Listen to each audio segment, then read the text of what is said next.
आप मस्जिदों में मंदिर ढूंढने की बात कर रहे हैं, लेकिन जिस समय मंदिरों को तोड़ करके मस्जिद में परिवर्तित किया गया, उस समय के हालात की कल्पना कीजिए।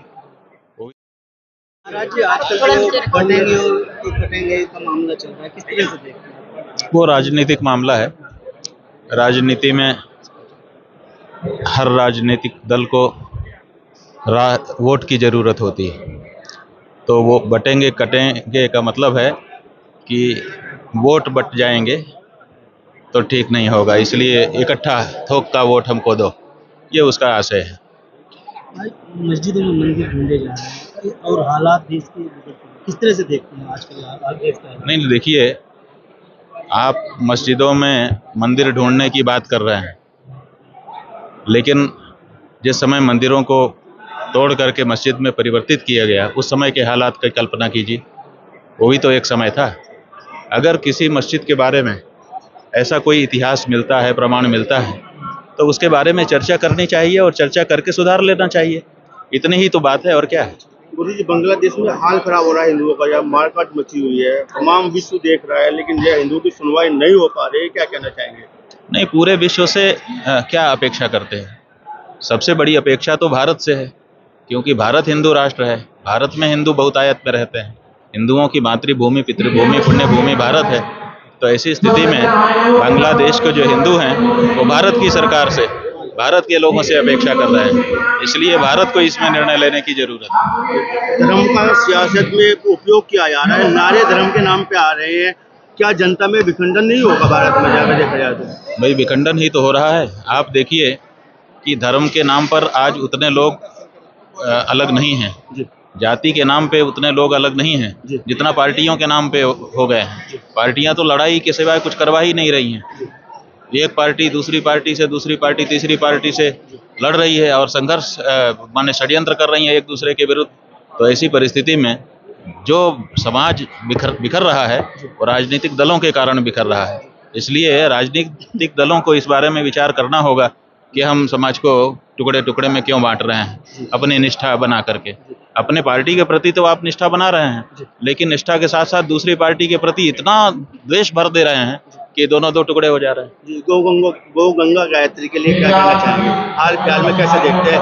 गाय माता को राष्ट्र माता कहने के लिए भी आपने संघर्ष करेंगे आप लोग? देखिए, गौ गंगा गायत्री की हालत यह है कि गाय तो काटी जा रही है, काटी ही नहीं जा रही है, काट करके बोटी बोटी करके पैकेट में बंद करके बेची जा रही है। गंगा छोटे छोटे टुकड़े में बांध दी जा रही है, बांध करके उसको सुरंग में जाने के लिए मजबूर किया जा रहा है। उसके सम्मान पर भी आँच ही है, चोट ही है। और साथ ही साथ गायत्री की बात यह है कि संविधान में धारा 30 लिख दी गई है कि हिंदू अपने धर्म की पढ़ाई ही नहीं कर सकता है। तो ऐसी परिस्थिति में गायत्री भी नहीं है। तो गौ गंगा गायत्री की हालत बहुत ख़राब है। और यही दुख की बात है कि कहा जा रहा है कि ये हिंदुओं का देश है, कहा जा रहा है कि हिंदुओं का इस समय वर्चस्व है, लेकिन गौ गंगा गायत्री की हालत खराब है। संघर्ष आप कर रहे हैं गाय को राष्ट्रमाता घोषित के लिए, कैसे देखते हैं? क्या आपका संकल्प पूरा हो सकता है?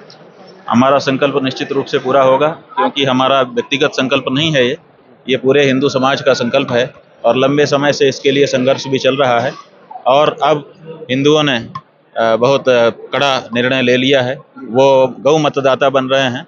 अब उन्हीं पार्टी और प्रत्याशी को वोट देंगे जो शपथ पूर्वक घोषणा करेंगे कि हम जीतने पर गौ माता के प्राण प्रतिष्ठा की रक्षा के लिए कार्य करेंगे।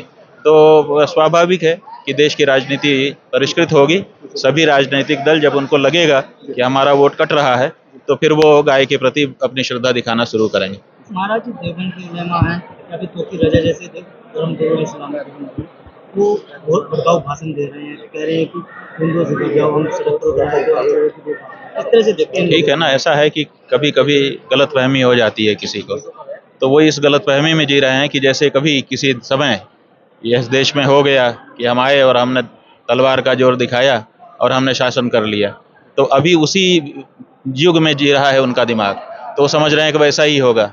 अब ऐसा होने वाला नहीं है, और इसीलिए उनकी बातें जो है व्यर्थ हो रही हैं, और वो और ज़्यादा समस्या में पड़ रहे हैं।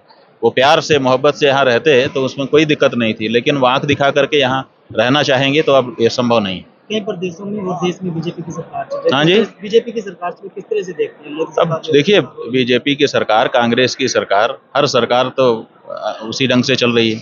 आज़ादी के बाद से देश में हिंदुओं की भावना को कहाँ समझा गया? सभी सरकारें तो आ गई, उसमें बीजेपी शामिल है, उसमें कांग्रेस शामिल है, उसमें वामपंथी भी शामिल है। हिंदुओं की जो भावना है, हिंदुओं की एक मूल भावना थी आज़ादी के पहले से कि गाय की रक्षा हो। कहाँ हो रही है गाय की रक्षा? हिंदुओं की जो मूल भावनाएं हैं, हमारे शास्त्रों के अध्ययन के बारे में हमारी बात है, हमारी परंपराओं के निर्वहन की हमारी बात है, कहाँ हो रही है? हमारी बातें ही नहीं सुनी जा रही हैं। जहाँ चीख चीख करके, पुकार पुकार करके इमारत कह रही है कि ये हिंदुस्तान है, वहाँ पर भी दूसरे लोगों को मौका दिया गया है और बैरिकेडिंग लगा करके हमको जाने से रोक दिया जाता है।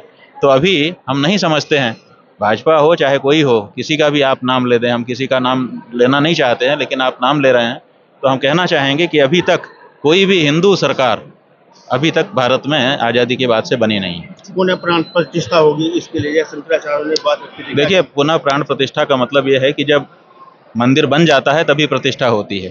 भाई, जो ध्वजा है, जो कलश है, उस चढ़ाया जाता है तो पूजा होती है ना। तो जब शिखर बन जाएगा तभी तो कलश चढ़ेगा, तभी तो ध्वजा स्थापित होगी। तो आखिर ये पूजा होगी कि नहीं होगी? तो वही तो प्रतिष्ठा है। तो ध्वजा अभी तक फहराई ही नहीं गई, बिना ध्वजा फहराए प्रतिष्ठा कहीं हो जाती है?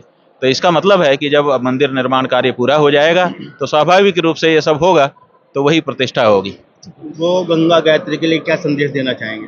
हम यही संदेश देना चाहेंगे कि देखिए, पूरे विश्व में लोग कह रहे हैं कि ये कैसा हिंदू देश है, यहाँ के कैसे हिंदू हैं जो अपने प्रतीकों की रक्षा नहीं कर सकते, अपने मान बिंदुओं की रक्षा नहीं कर सकते।